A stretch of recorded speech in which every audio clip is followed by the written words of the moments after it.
Salsabila. Yang kelima, pemaparan dari instruktur keterampilan oleh Tina dan Mira. Yang keenam, pemaparan dari advokator oleh Dinda dan Karyal. Oleh karena itu, kepada Bui saya persilakan untuk memaparkan kronologi kasus. Assalamualaikum warahmatullahi wabarakatuh. Waalaikumsalam warahmatullahi wabarakatuh. Sebelumnya terima kasih saya ucapkan atas kesempatan yang telah diberikan. Sebelumnya perkenalkan, nama saya Dewi Fitriani sebagai kerja sosial pelaku. Untuk mempersingkat waktu, saya akan memaparkan sedikit tentang identitas klien. Nama Rainita Yashifa, tempat tanggal lahir Jakarta 9 Agustus 2005, usia 17 tahun, jenis kelamin perempuan, agama Islam, pendidikan SMK, suku Betawi, status dalam keluarga anak, tinggi 160, berat badan 47, alamat Jalan Mangga nomor 13, RT 1 RW 2, Jakarta Utara. Tanggal masuk Panti Sejahtera Utuy 11 Februari 2022. Ayah kandung Maulana Susanto, umur 55 tahun, ibu kandung Lilis Putri, umur 45 tahun, adik kandung Susanti, umur 11. Kronologi kasus. Kronologi awal mula klien memiliki kecantikan. Klien R adalah remaja yang berusia 17 tahun, anak pertama dari 2 bersaudara. Ia memiliki kondisi tubuh yang cacat sejak umur 7 tahun yang dialami pada saat ia ingin pergi bersama keluarganya menggunakan kendaraan mobil di flyover Cikini, Jakarta Pusat. Pada saat itu posisi klien berada di samping ayahnya yang sedang mengendarai. Saat ayahnya mengendarai, ayah klien R mengantuk dan terjadilah kecelakaan. Setelah kejadian itu, klien R dilarikan ke rumah sakit Gondangdia, Jakarta Pusat, dan mendapat kabar bahwa tangan kiri klien patah tulang yang cukup parah. Lalu klien R mendapatkan ruang perawatan. Keesokan harinya, dokter mengabarkan ke kedua orang tua klien R bahwa klien R harus diambil tindakan amputasi karena kalau tidak akan berdampak buruk bagi klien R. Akhirnya, kedua orang tua klien R menyetujui hal tersebut. Pada tanggal 18 Agustus 2018, klien R sedang bermain tanah rumput bersama teman-temannya. Mereka mengerti keadaan yang dialami klien R. Maka dari itu dengan berbaik hati mereka mengajak bermain klien bersama. Saat permainan berlangsung, klien R mengumpat di tempat yang aman serta jauh dari temannya.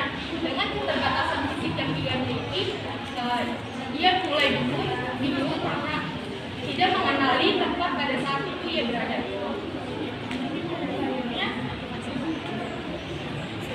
Dia pun berjalan ke arah jalanan yang sepi, yang menurutnya dia berpikir bahwa jalanan tersebut adalah jalanan ke arah menuju rumahnya. Tiba-tiba saja datang lelaki paruh baya dari gang kecil jalanan sepi itu. Kemudian pria itu menghampiri klien R dan tidak terlihat gerak-gerik yang mencurigakan, tetapi lama-lama terlihat gerak-gerik atau niat jahat dari pelaku atau pria paruh baya tersebut. Setelah itu paruh baya pun melakukan aksi awalnya, yaitu menyapa klien R, namun perlahan sambil menyentuh klien. Setelah melontarkan banyak pertanyaan kepada klien, saat pelaku tahu bahwa klien R tersesat, ia menggunakan kesempatan ini untuk mengajak klien R pergi bersama dengan menawarkan permen. Kemudian pelaku dan klien R pergi dari tempat tersebut.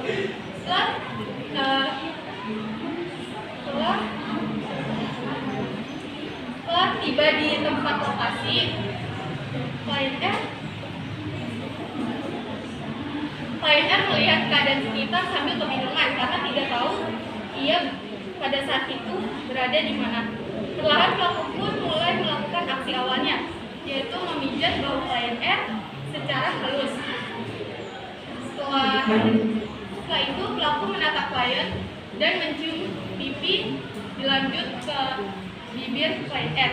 Klien R pun hanya diam saja karena tidak mengetahui hal tersebut. Saat pelaku ingin meniduri badan klien R sempat memberontak, tetapi pelaku menampak dan membekap mulut klien R. Setelah itu, pelaku melanjutkan aksi cabulnya dengan berhubungan badan dengan klien R. Selanjutnya ada keadaan sosial. Sebelum adanya kejadian yang dialami klien R merupakan anak yang ekstrovert yang membuat klien R mudah berbaur dengan dengan lingkungan sekitar, walaupun adanya keterbatasan mental. Namun setelah kejadian itu terjadi, kasus pencabulan klien menjadi tidak mudah bergaul dengan lingkungan sekitar. Keadaan ekonomi klien R termasuk ke dalam golongan sederhana. Ibunya bekerja sebagai petani buruh. Ayahnya sudah meninggal sejak ia kecil atau saat ia kecelakaan. Penghasilan ibunya per bulan Rp800.000, yang dimana uang tersebut digunakan untuk Rp350.000 untuk makan, Rp250.000 untuk kebutuhan sehari-hari, serta Rp150.000 untuk membayar listrik. Rumah yang ditempati oleh klien R itu rumah milik pribadi dan bernuansa rotan bambu. Kondisi klien R sebelum kejadian merupakan anak yang ceria, suka bermain dengan teman sekaliannya, seperti main masak-masakan, rumah-rumahan, coklat, walaupun mempunyai keterbatasan. Klien R juga merupakan orang yang mudah akrab dengan tetangga di daerah sekitar rumahnya. Hampir semua tetangga klien R mengenali klien R. Klien R juga merupakan anak yang rajin membantu ibunya, yaitu berkebun dan membersihkan rumah. Kondisi klien R setelah mengalami kejadian tersebut trauma. Klien R masih sangat sensitif jika dirinya disentuh oleh orang-orang. Secara psikologis, klien R memang sudah memiliki gangguan. Pasalnya, klien R merupakan anak disabilitas intelektual yang membuat daya pikirnya terganggu. Tetapi dengan adanya kejadian ini tidak membuatnya hilang dengan ketraumaan. Selain itu juga klien R masih merasa takut jika melihat laki-laki yang tidak ia kenal di sekitarnya, karena ia merasa takut jika hal sebelumnya akan terjadi lagi. Untuk saat ini, klien R juga belum berani keluar rumah. Selanjutnya permasalahan klien adalah klien R mengalami kekerasan seksual sehingga mengalami trauma yang mendalam.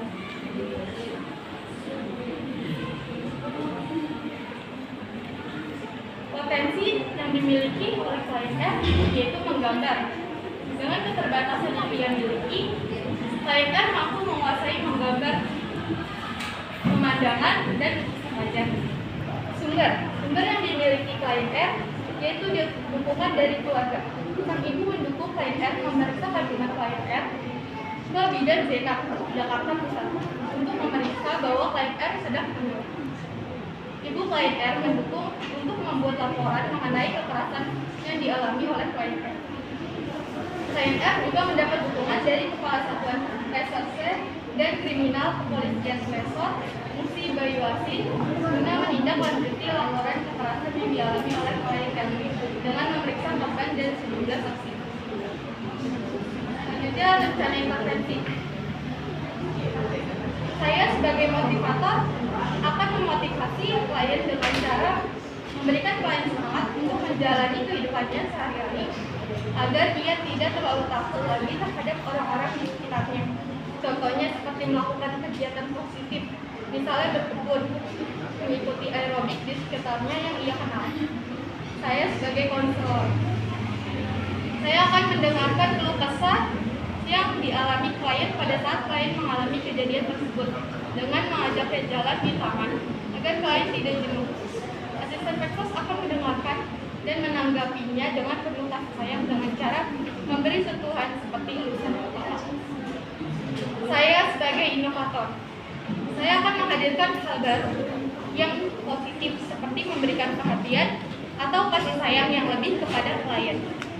Saya akan membuat klien menjadi lebih produktif, misalnya menanam tanaman obat di sekitarnya.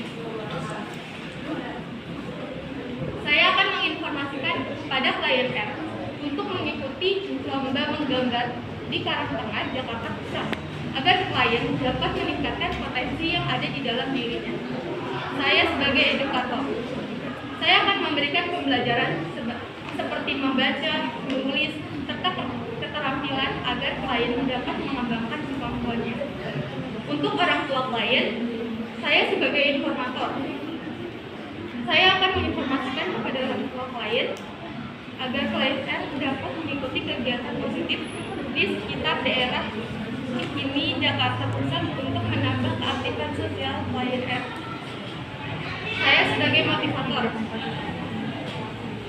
saya akan memberikan motivasi kepada orang tua klien untuk terus semangat dalam menjaga dan merawat anaknya yang memiliki keterbatasan dengan cara jangan pernah malu memiliki anak yang mempunyai keterbatasan.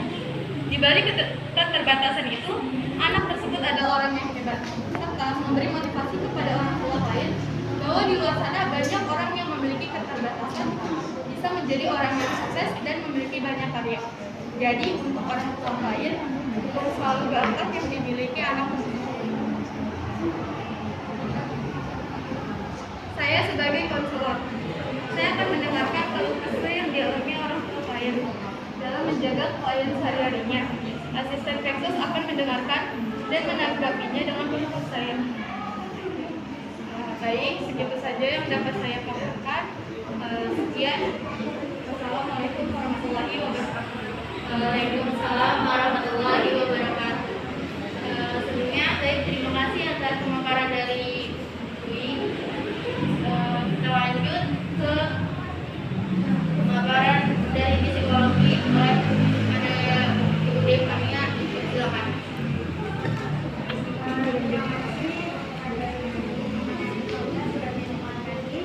Di sini saya akan memaparkan kondisi psikologis klien.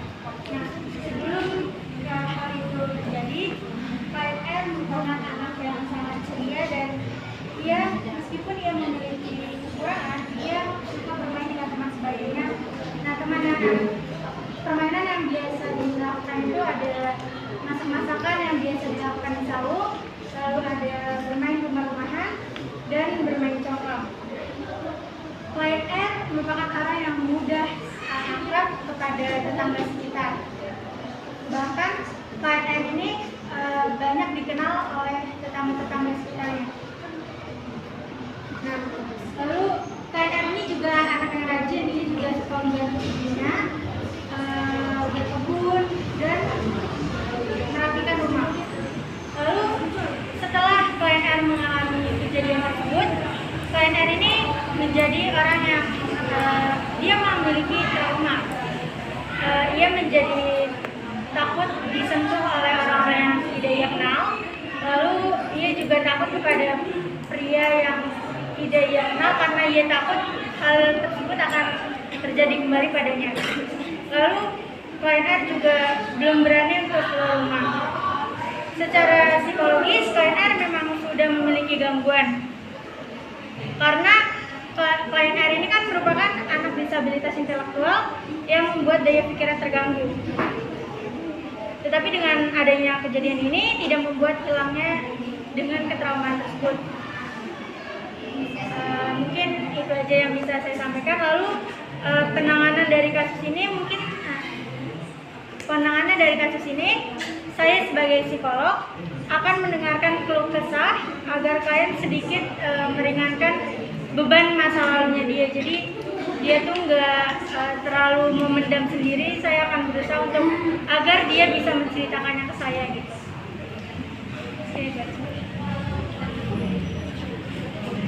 Baik, terima kasih atas pemaparan dari psikolog yaitu Ibu Devania.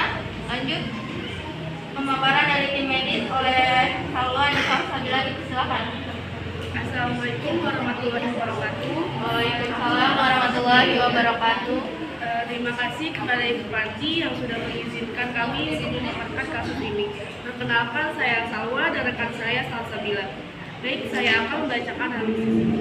Ibu hamil yang mengkonsumsi alkohol saat ia mengandung. Kita ketahui alkohol memiliki zat teratogenik yang menyebabkan gangguan pada kehamilan. Dan itu sangat berbahaya apalagi dikonsumsi saat hamil. Ibu hamil yang mengkonsumsi alkohol akan metabolismenya pada janin 2 kali lebih lambat. Nah, selain itu lingkungan sekitar ibu klien yang selalu terpapar radikal bebas seperti polusi udara dan asap rokok. Baik, selanjutnya akan saya lanjutkan. Yang kita ketahui di sini klien juga memiliki kecacatan pada tangan sebelah kirinya yang disebabkan kecelakaan. Nah, terus dan kita sebagai tim medis juga merekomendasikan kepada orang tua untuk bisa nggak sih klien dipakai tangan palsu untuk membantu si klien beraktivitas. Dan tadi seperti yang Petrus jelaskan harus diamputasi. Kenapa? Karena yang sudah dibacakan oleh pekerja sosial, keadaan kondisi tangannya itu sudah benar-benar parah dan kami selaku tim medis sudah tidak bisa untuk mengobatinya. Mungkin mengobati masih bisa, tapi untuk mengembalikan fungsinya seperti dulu udah nggak bisa karena yang kita ketahui sudah saraf-sarafnya sudah mati, dan makanya tim medis itu merekomendasikan untuk demi kebaikan si klien, jadi kami harus mengamputasi tangan klien seperti itu. Itu saja sih yang bisa kami tim medis sampaikan. Kurang lebihnya mohon maaf. Wassalamualaikum warahmatullahi wabarakatuh. Waalaikumsalam warahmatullahi wabarakatuh. Selanjutnya pemaparan dari instruktur keterampilan yaitu Ibu Tina dan juga Ibu Mira, dipersilakan. Assalamualaikum warahmatullahi wabarakatuh. Waalaikumsalam warahmatullahi wabarakatuh. Sebelumnya terima kasih kepada Kepala Panti dan para hadirin yang tidak bisa kami sebutkan satu persatu. Menurut informasi yang kami dapat, klien mempunyai potensi di bidang seni. Oleh karena itu kami membuat suatu kegiatan keterampilan yang dapat digunakan untuk mengasah ataupun memperdalam potensi serta kemampuan klien di bidang seni rupa dengan membuat pelatihan melukis, membuat barang-barang seperti gantungan kunci, kalung, gelang, dan menganyam. Selama pelatihan melukis, klien mampu mengikuti pelatihan dengan baik, terbukti dengan hasil karya yang luar biasa. Salah satu hasil dari karya klien yaitu membuat lukisan berupa sunset, pemandangan di pantai di atas tanah.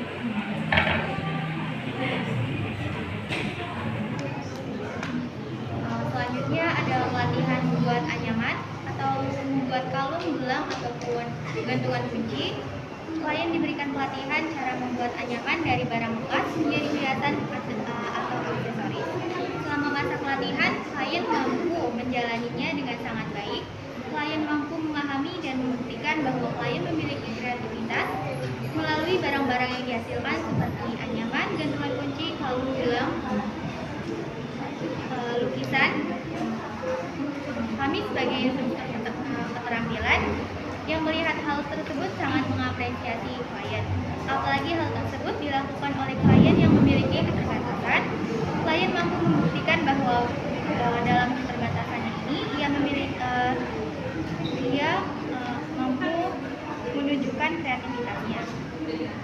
Jadi kami sebagai instruktur mengetahui bahwasannya klien memiliki kreativitas dalam dirinya yang memiliki keterbatasan, tidak menghalanginya dalam kreativitas di bidang lukis, keterampilan anyaman, membuat kalung, gelang, ataupun gantungan kunci yang dapat ia manfaatkan jika ia keluar dari panti, memiliki bekal untuk membuka usaha atau hal yang dapat menghasilkan uang.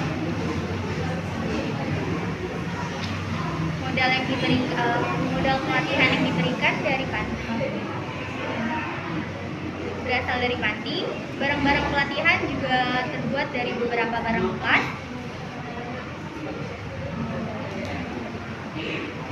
disampaikan oleh pendapat. Sekian pemaparan dari tim instruktur. Terima kasih. Baik, terima kasih atas pemaparannya. Kita lanjut ke pemaparan dari edukator, yaitu kepada Ibu Tina dan juga Bapak Farial. Silakan. Baik, terima kasih kepada Kepala Panti dan para hadirin di sini yang memberikan kami tim advokator. Sebelumnya, seperti yang sudah kami tangkap dari pemaparan kasus tadi, menurut kami tim advokator bahwa kekerasan seksual ini bukanlah hal yang patut terjadi di kalangan masyarakat. Apalagi di kasus ini yang menjadi korban adalah seorang remaja disabilitas. Maka dari itu, kita harus melindungi korban dari pelaku. Pelaku ini sudah pasti harus diberikan hukuman yang setimpal. Karena selain mengganggu jiwanya, korban juga akan mengalami trauma yang mendalam. Oke, terima kasih waktunya. Dari apa yang kita tangkap, bahwa korban klien R ini adalah seorang remaja disabilitas dan yang mengalami kekerasan seksual. Kekerasan seksual ini tertera jelas di Undang-Undang Nomor 23 Tahun 2004 tentang Perlindungan Anak. Dalam pasal 81 dan 82 UU tentang Perlindungan Anak ini diatur bahwa pelaku pelecehan seksual terhadap anak dipidana maksimal 15 tahun. Bagaimana menurut psikologi? Apakah kalian setuju dengan jatuhan hukuman itu? Saya setuju dengan hukuman yang diberikan karena kan korban ini kan anak perempuan dan juga disabilitas yang dari kejadian tersebut dia mengalami trauma kan. Nah itu si pelaku harus mendapatkan ganjaran atau hukuman yang setimpal. Baik. Baik, dari sini apakah ada yang ingin menanggapi dari semua pemaparan yang sudah dijelaskan? Terima kasih. Kami selaku tim medis ada beberapa pertanyaan untuk para teman-teman sekalian. Yang pertama, kita di sini ada 3 pertanyaan, 2 pertanyaan untuk psikologi dan 1 pertanyaan untuk instruktur keterampilan. Pertanyaan pertama kepada psikologi, klien ini kan disabilitas intelektual. Pastikan dia ini mengalami tantrum. Nah, kalau dalam dunia psikologi, cara mengatasi saat dia tantrum itu bagaimana? Selanjutnya, pertanyaannya akan dibacakan oleh rekan saya. Selanjutnya, apakah hanya cuma mendengarkan keluh kesah saja? Oke, mungkin saya sebentar, maaf ya, saya akan membacakan lagi untuk instruktur keterampilan untuk mempersingkat waktu. Untuk instruktur keterampilan tadi kan kalian bilang dengan cara menganyam seperti botol bekas seperti itu, ya, perhiasan aksesoris yang kita ketahui dia kan ini kan disabilitas fisik di tangannya. Apakah ada kesusahan saat membuat anyaman tersebut? Karena kan yang kita ketahui tangan kirinya ini diamputasi. Terima kasih. Nah, mungkin yang pertama ya, yang kalau misalnya anak itu mengalami tantrum atau dan sebagainya, mungkin dari psikolog juga akan berusaha untuk menenangkan, ya kan, dengan mungkin memberikan apa yang dia suka atau dengan cara dari psikologisnya, dari cara psikolognya itu dengan yaitu dengan cara mungkin anak nangis atau mengalami tantrum kan karena ada hal yang memberatkan di hati kan. Mungkin saya juga akan membiarkan itu terjadi dulu sampai ia benar-benar tenang. Atau kalau misalnya emang lama dan nggak tenang, mungkin saya akan berusaha untuk menenangkannya. Itu. Lalu ya yang pertanyaan yang kedua, apakah hanya mendengarkan saja? Mungkin untuk saat ini iya, tetapi kalau misalnya ada hal-hal yang lebih penting atau ada yang lebih diprioritaskan, mungkin bisa untuk mengatasi traumanya dengan kalau misalnya dia tetap nggak bisa kembali ke sosialnya, mungkin itu juga bisa dilakukan oleh pekerja sosial kan. Nah itu selain mendengarkan, bisa mengajarkan hal-hal yang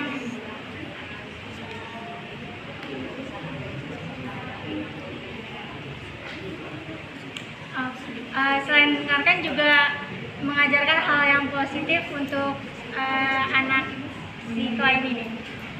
Terima kasih atas jawabannya. Terima kasih atas pertanyaan dari tim medis. Kesulitan yang dialami klien saat menganyam berlangsung, saat proses menganyam berlangsung, sedangkan klien R memiliki keterbatasan pada tangan kirinya. Kesulitannya itu yaitu saat proses menganyam berlangsung, klien perlu bantuan kaki dan dampingan dari pelatih instruktur dalam membuat anyaman.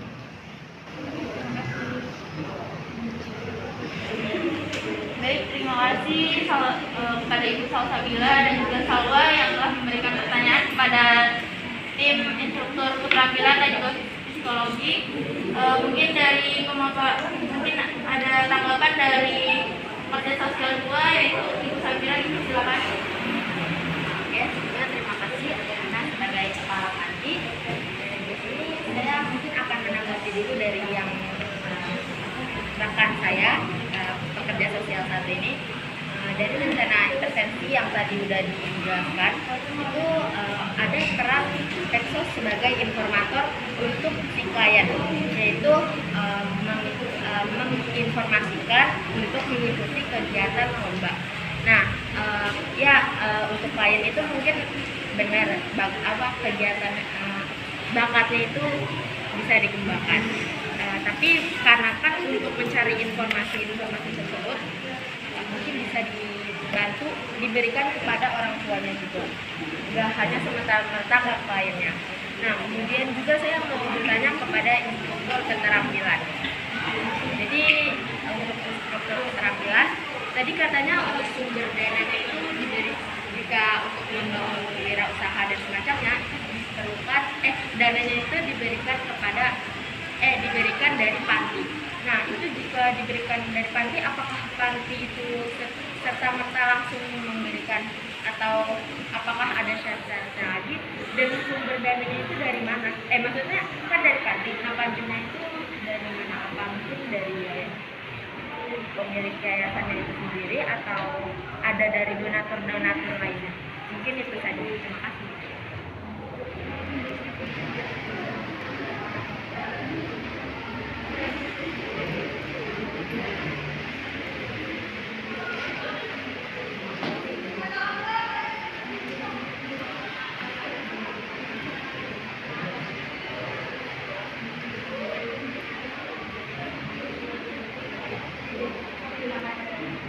Pertanyaan dari Safira Nasya, yang ketiga, untuk dananya sendiri kan berasal dari pihak panti, dan setiap panti kan pastinya mempunyai donatur ataupun pendukung untuk dananya tersebut.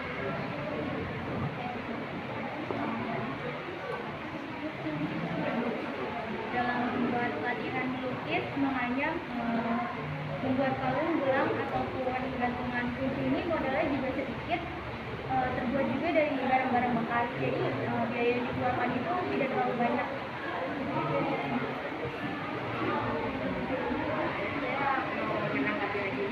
Kalau misalkan kan tadi disebutkan juga jika untuk berwirausaha.